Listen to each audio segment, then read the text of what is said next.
Bienvenidos a este nuevo episodio del Espacio Digital de Frente con Óscar Ortiz.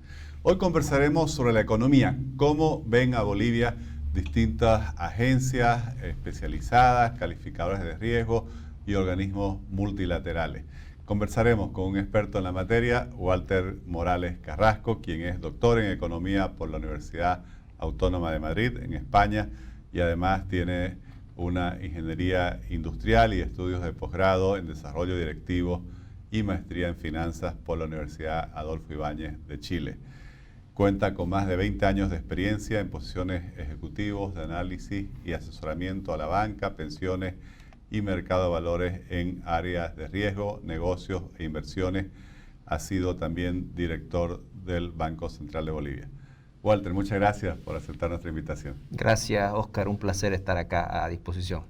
Si quisiéramos aprovechar tu experiencia y el seguimiento permanente que realizás a todos estos informes internacionales que salen sobre la economía boliviana, para que un poco pudieras compartirnos cuál es tu visión sobre los últimos informes que han salido. Creo que nos pueden dar una perspectiva, por así decir, menos sesgada que la que se produce a veces en el debate interno sobre la coyuntura. Sí, estos espacios justamente valorar eso, ¿no? Que buscar eso y hacerlo objetivamente es lo que siempre tenemos que procurar. Y en el tema específico, lo que uno ve en la calificación de riesgo Bolivia, hay que recordar que la calificación de riesgo es una opinión que da un ente externo de manera independiente de la situación y la capacidad de pago que tiene el gobierno boliviano, revisando una serie de factores. En esa línea, la calificación está compuesta o se la estructura, se la denomina a través de letras, ¿no? Sabemos que los mejores grados de calificación son AAA, AA y así va bajando hasta D, inclusive que serían default, digamos, o en cesación de pagos.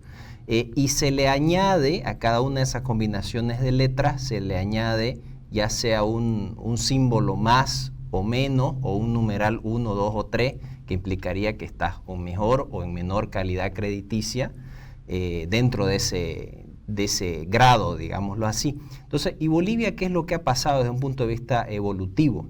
Bolivia estructuralmente ha estado en el rango WB en los últimos 15, 20 años, digámoslo así. ¿Qué sucedió? Evidentemente, como casi todo lo que tiene que ver con la evolución económica de este país y el superciclo de las materias primas, a medida que mejoraron nuestros buffers económicos desde el punto de vista de ingresos, de crecimiento económico, etcétera, etcétera, la calificación fue mejorando y llegamos a estar en W+, inclusive, ¿no? Pero la situación empieza a deteriorarse y también la calificación empieza a reflejar eso. O sea que hay una correlación directa y positiva, la situación económica del país con la calificación de riesgo que van asignando las calificadoras. En este momento, lo que viene sucediendo ya desde algunos años y algún tiempo ya es que la calificación viene deteriorándose y estamos en B, solamente la letra B. Y la calificación tiene una particularidad. Las calificadoras le asignan adicionalmente una especie de, ellos le llaman outlook o perspectiva. Y ahora eso indica que podría deteriorarse aún más hacia el siguiente escalafón, hacia abajo, o te dicen los desafíos para subir el escalafón hacia arriba. Bolivia está en B y con perspectiva negativa. Eso prácticamente las tres principales calificadoras que dan opinión sobre Bolivia coinciden más o menos en lo mismo, en calificación B y perspectiva negativa. Fitch, Standard & Poor's y Moody's. Entonces eso se refleja actualmente. ¿Y cuáles son los factores, cuáles son los aspectos que estas compañías apuntan como principales preocupaciones con relación a la economía boliviana que justamente han causado esa, por así decir, evolución negativa y sobre todo la perspectiva negativa que ellos están planteando? Sí, yo creo que pudiéramos clasificarlos en dos tipos de factores, ¿no? Factores meramente económicos y factores no necesariamente económicos, ¿no? Dentro de lo económico tiene que ver con los aspectos fundamentales, digamos, ¿no? de la macroeconomía.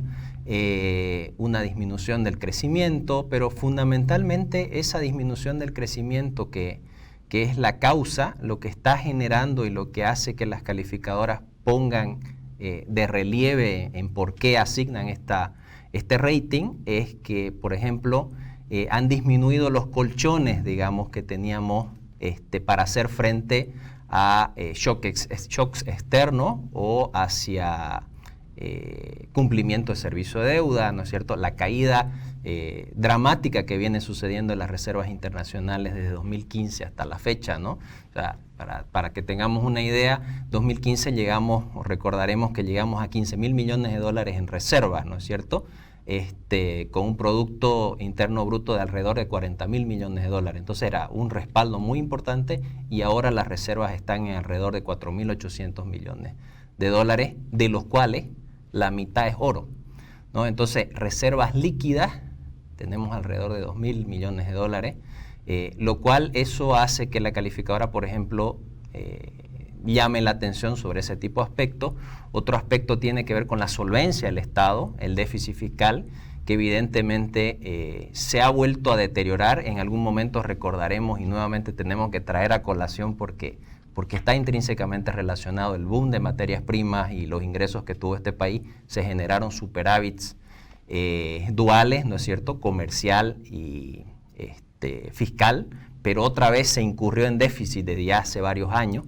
Y precisamente el año pasado, el año de la pandemia, el déficit llega a superar el 12%, pero este año tampoco es que se piensa cerrar con un déficit muy diferente, ¿no? La perspectiva es 9.7% de déficit. O sea, lo que dice la calificadora es que no es sostenible esta situación para Bolivia sin mejorar su perspectiva de ingresos externos, ¿no? Otra cosa de la que habla y está intrínsecamente relacionado es el tema de que somos muy dependientes, como sabemos, de materias primas, ¿no es cierto? Básicamente dos productos, ¿no? Dos tipos de productos, gas y minerales, hidrocarburos y minerales, que representan más del 70% de lo que exportamos.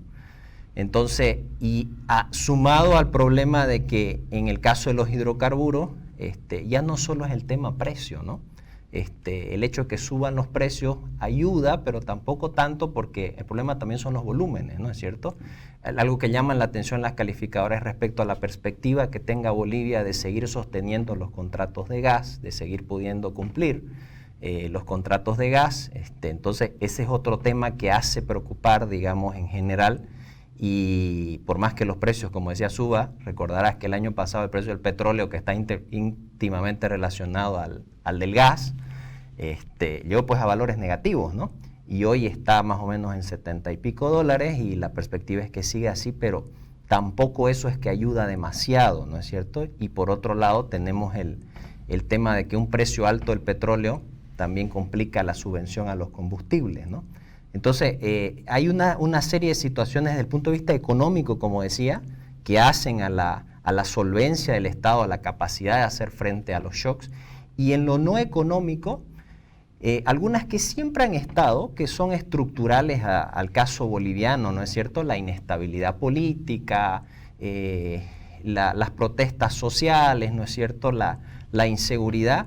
Pero sobre todo algo que en los últimos informes uno nota coincidencia en las tres agencias de calificación es el tema de la institucionalidad del Estado, la credibilidad del Estado, ¿no? Entonces eso hace que genere un clima que probablemente no es amigable para los inversores a nivel internacional, y eso se refleja en una calificación B, que es una calificación que no significa grado de inversión, ¿no? Es una inversión especulativa. Y hablando de inversión, en el presupuesto de este año se tenía previsto colocar 3.000 millones de dólares de bonos soberanos en los mercados internacionales y sin embargo ya estamos prácticamente terminando la gestión y no se lo ha hecho. ¿Qué crees que es lo que ha causado que el gobierno no haya concretado esta colocación? Sí, eso es algo, es una cuestión bastante crucial, porque efectivamente lo que ayudaría, creo que de mejor manera al performance del Estado boliviano es atraer recursos externos, ¿no? El año pasado hubo una serie de complicaciones y se bloquearon muchos recursos, y hoy uno esperaba que el gobierno en funciones, que tiene mayoría, ¿no es cierto?, que la asamblea está más o menos controlable, pudiera generarse una serie de recursos, y entre esos también el tema de los bonos soberanos, ¿no?, que se incrementó en el presupuesto general del Estado de 2.000 millones a 3.000 millones de dólares, ¿no?, los cuales hasta ahora no han podido ser emitidos.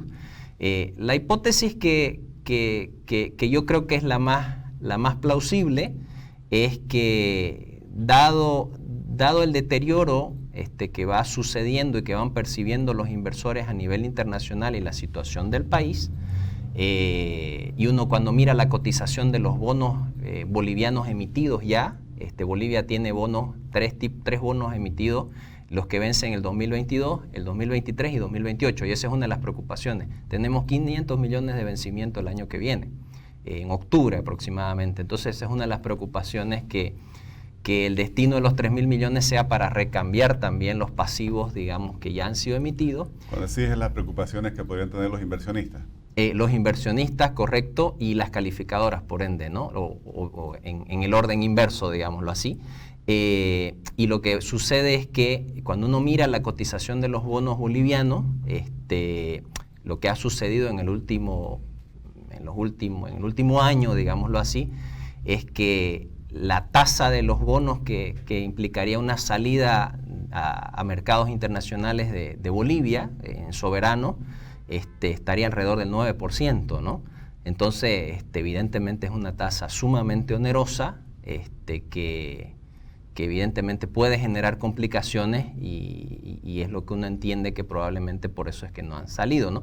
No es que no haya mercado para este tipo de instrumentos, existe, yo creo que habría demanda, pero es el tema de la tasa, ¿no? La tasa sería bastante cara, entonces yo entiendo que el gobierno debe estar buscando un mejor momento en el cual la tasa no sea tan alta, ¿no? Porque los bonos que salieron anteriormente siempre han estado en el orden del 4,5-5%.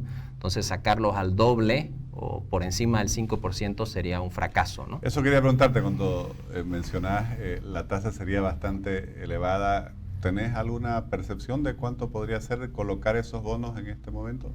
Según sí, las calificaciones que hemos recibido. Sí, yo he hecho algunas estimaciones, evidentemente son estimaciones, es una variable no observable, pero más o menos lo que uno pudiera estimar es que estaría entre un rango de 7.8 a 9.04%, sería la tasa de salida, pero con un énfasis más hacia el 9%, ¿no? Por el riesgo que tiene Bolivia en este momento. Entonces, a 10 años eso es sumamente oneroso. Y fíjate que cuando comparamos, por ejemplo, emisores muy parecidos a Bolivia, hice el mismo ejercicio, por ejemplo, con Costa Rica, que tiene la misma calificación, pero tiene una arquitectura institucional y de funcionamiento democrático diferente, ¿no es cierto? Y de antecedentes de respeto a libertades y etcétera. Costa Rica sale a 5.6, por ejemplo. O sea, menos del 6%. Entonces, hay un tema de percepción de estos factores que te decía, no solo económicos, sino no económicos, ¿no? Que creo que probablemente el gobierno esté equivocando en las señales que da hacia el nivel internacional, ¿no? Y lo que sucede a nivel local, ¿no? Probablemente el hecho de priorizar demasiado, mucho énfasis en lo político, y olvidarse de lo económico, es lo que está generando una serie de situaciones de que se vea al país de una manera no muy seria. El tema de ir a la Asamblea de Naciones Unidas a pedir condonaciones de deuda y este tipo de cosas tampoco ayudan, digámoslo así, ¿no? Por un lado pido que me perdonen la deuda y por otro voy a necesitar más plata. Entonces es difícil en esa línea. Pero yo creo que en la medida que prime la racionalidad y se haga más economía que política, yo creo que esto puede funcionar, pero lleva tiempo, ¿no? No es tan rápido generar confianza en los inversores. El efecto de histéresis que los inversionistas no olvidan fácilmente, digamos, hace que la situación sea un poco compleja. Y va por ahí. Y creo que el gobierno tiene una serie de espacios todavía para funcionar y para hacer reactivación económica, pero es crucial los recursos externos. Son cruciales para sostener el tipo de cambio, son cruciales para el tema de la reactivación económica, ¿no es cierto? Porque el financiamiento interno no puede estar funcionando ad eternum, digámoslo así, entonces es crucial que salga esta emisión, ¿no? Eso quería consultar tu opinión, porque obviamente el Estado, mencionabas en tu cálculo, según las calificaciones que hemos recibido, Bolivia tendría que pagar una tasa del 9% por los bonos que emitiera en el exterior. No, y el Estado consigue financiamiento interno al 5%, no sé. Claro, a 50 años, al 4,5%, 5%. 4,5%, o sea, casi la mitad. Es difícil justificar el endeudarse al doble de lo que el Estado se financia internamente, pero claro, hay algunos problemas. Uno es, y ahí me gustaría conocer tu opinión como experto en el tema, es, bueno, ¿hasta dónde está el límite de cuánto se le puede seguir pidiendo al Banco Central, digamos, que financia al Tesoro General de la Nación? Las AFP, bueno, recaudan todos los meses, eso tiene su costo porque son recursos que ya no llegan al sector privado, pero están recaudando todos los meses. Pero por otro lado, claro, el financiamiento interno no genera divisas que se necesitan para hacer una serie de pagos, como por ejemplo estos nuevos bonos que se van a vencer, más el servicio normal de la deuda, y bueno, las inversiones o que se requieran con importación, por ejemplo, de tecnología o de bienes de capital. ¿Hasta dónde puede el país seguir con este modelo de financiamiento con recursos internos? Sí, yo creo que tiene tres aristas ahí complejas el tema de seguir insistiendo en el financiamiento externo. Uno es el tema del tipo de cambio, que ha funcionado bastante bien, digamos, y por el momento eso tiene que seguir un tránsito racional, digamos, y bien manejado hacia adelante si es que queremos transitar hacia un esquema variable, es un tema de discusión aparte. El otro tema es el tema que, algo ya lo mencionabas, se está destruyendo el mercado de capitales local, ¿no? Porque el mercado de valores fundamentalmente funciona gracias a los fondos de pensiones. Entonces los fondos de pensiones invierten en el mercado de capitales en emisiones privadas, pero si el Estado sale a captar, digamos, absorbe esa liquidez que generan los fondos de pensiones y le resta recursos al sector privado. Y el otro es un tema de inflación. La inflación, si bien hoy no es un problema, sí está siendo problema en la mayoría de los países avanzados que han tenido políticas más agresivas o los vecinos. El caso Chile, por ejemplo, que va a crecer mucho más fuerte, digamos, que nosotros. Yo creo que son esos tres elementos. Y en cuanto a los umbrales, digamos, yo creo que de esos tres temas que menciono, el más álgido es que si seguimos con emisión interna o que el Banco Central siga financiando al sector público, el problema es que no solo inflación, o sea, la inflación no es un problema grave ahorita, pero el problema sí es que se drenen las reservas, ¿no? Que se drenen las divisas, o sea, que la gente en la medida que se sienta inestable o que falten dólares, a medida que exista más bolivianos circulando, esos bolivianos se van a volver dólares o van a ir a buscar dólares y usualmente esos dólares o esos recursos están desintermediados, o sea, salen del sistema financiero, ¿no? Entonces, en el sistema financiero han de haber salido del sistema financiero, alrededor deben estar afuera del sistema por lo menos unos 2.000 millones de dólares, ¿no? Entonces, eso también es necesario dar las certezas, las seguridades y ir por financiamiento externo. Yo he escuchado que se dice que Bolivia está muy endeudada. Bolivia no está muy endeudada. O sea, lo que preocupa en el caso boliviano del endeudamiento es la trayectoria que hemos seguido en los últimos 10 años, digamos, ¿no? Así no dado el escenario favorable que teníamos y que no han habido resultados contundentemente favorables, digamos, de las inversiones que se han hecho, pero yo creo que tenemos espacio para endeudarnos y hay que usarlo, ¿no? Peor en un momento tan complejo como el actual, ¿no? Entonces, se necesitan recursos, pero eso es con señales claras, con consistencia, con idoneidad, digamos, y con que prime lo técnico, ¿no? Ahora, endeudarse, como en el tango, requiere dos partes, ¿no? Una es, ya nosotros necesitamos que nos presten, el tema es quién nos quiere prestar o quién está dispuesto a prestarnos. Este año, por ejemplo, el tema de los bonos, ya vimos las dificultades que hubieron. ¿Qué otras opciones tendría el país? Por ejemplo, los organismos multilaterales.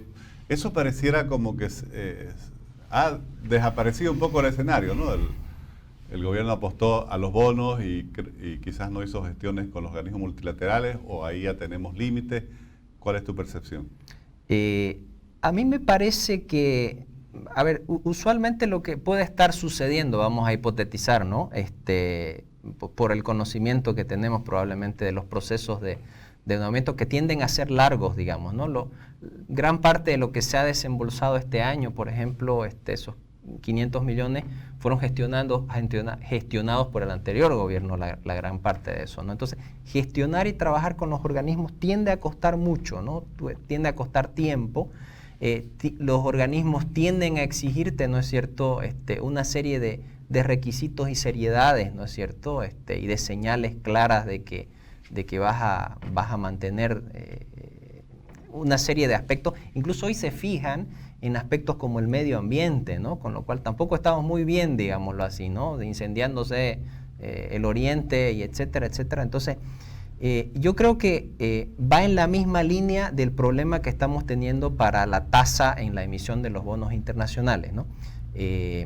Está siendo muy difícil negociar, yo asumo, con los organismos internacionales en un escenario de que el gobierno está mucho priorizando lo político más que lo económico, ¿no? O sea, y las quejas y los problemas hacia el anterior gobierno, los problemas o denuncias de persecución política y todas esas cosas, el tema de haber devuelto los recursos del FMI, digamos, ¿no? Que Bolivia, de los 80 y tantos países que accedieron al IFR, fue el único que los devolvió, ¿no? Entonces, ese tipo de, probablemente, como digo, inconsistencias que son más de índole política que de racionalidad económica, creo que están pesando para que no se pueda concretar de mejor manera, porque no es muy difícil tampoco hacer un plan de financiamiento y de reactivación, digamos, que fondee, digamos, de alguna manera con los organismos y sentarlo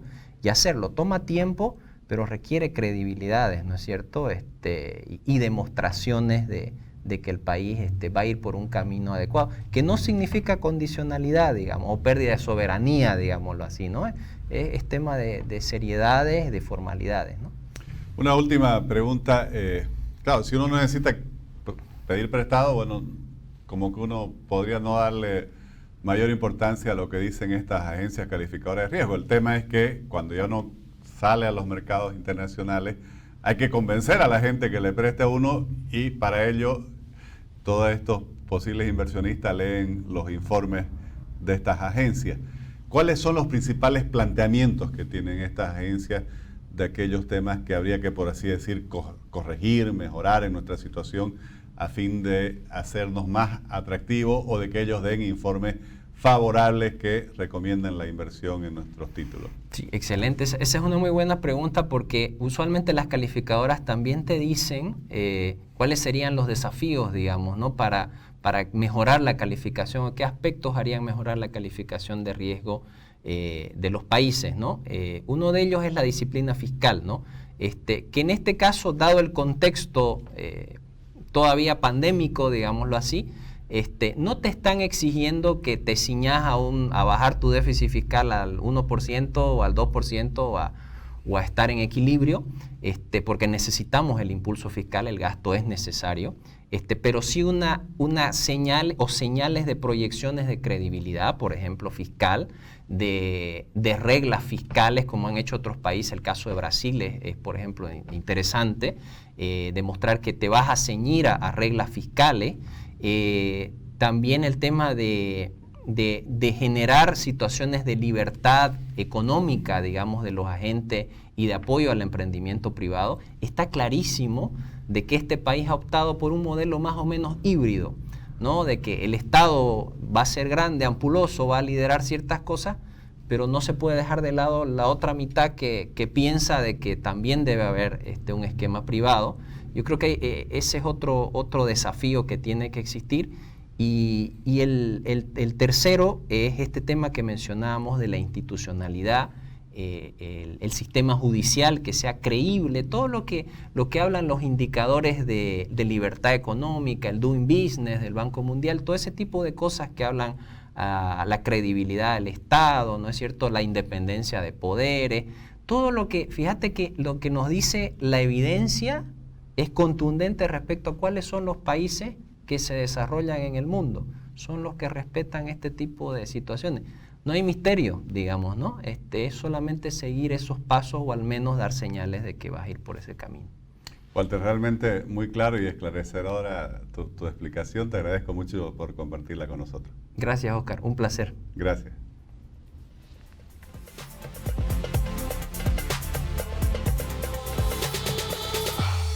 Para el análisis del estado de situación de la economía nacional es imprescindible tomar en cuenta estas miradas externas que, por ejemplo, las agencias calificadoras como Moody's, Standard & Poor's y Fitch realizan periódicamente sobre el país. Primero porque son análisis que se realizan con una perspectiva más lejana, quizás más y en teoría más independiente, pero también porque sus análisis los leen quienes toman decisiones sobre inversiones en el país, ya sea inversiones en el sector real, en la producción o inversiones en los títulos que pudiera emitir nuestro Estado. Por eso me parece muy valioso el análisis que nos ha hecho Walter Morales sobre todas las lecturas que tienen estas calificadoras, los problemas que apuntan y las recomendaciones que realizan. Les agradezco por habernos acompañado en este nuevo episodio del Espacio Digital de Frente con Oscar Ortiz.